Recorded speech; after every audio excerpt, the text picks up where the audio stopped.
तुम्हाला पिरियड पण असेल किंवा तुमच्या जवळच्या व्यक्तीला पिरियड पण असलं तर हा ब्लॉग त्यांना शेअर करा. सकाळी व रात्री बालासन करा, याने पिरियड पेन कमी होईल. फूट मसाज करा, याने ब्लड सर्क्युलेशन वाढेल आणि पिरियड पेन कमी होईल.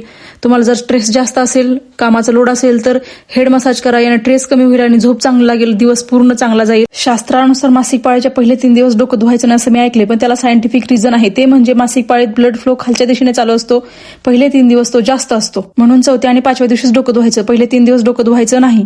जिरे, ओवा आणि गुळाचा खडा एकत्र करा, ते 1/4 होईपर्यंत उकळवा आणि ते पाणी पिऊन घ्या.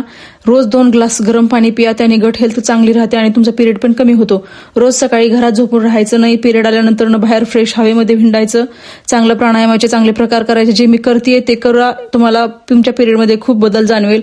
माझं पिरियड रुटीन फॉलो करायला विसरू नका आणि प्लीज ज्यांना पिरियड पण आहे त्यांना हा ब्लॉग शेअर करा. मस्त गरम पाण्याने आंघोळ करायची, स्किन केअर करायचं, फळं खाऊन घ्यायची आणि चिया सीड्स वॉटर प्यायचं आणि पिरियडमध्ये भिजवलेल्या बडीशेपचं पाणी कंपल्सरी घ्यायचं. ब्लॉग सेव्ह करून ठेवा, शेअर करा आणि माझं पिरियड रुटीन फॉलो करा. भेटूया नेक्स्ट ब्लॉग मध्ये. बाय.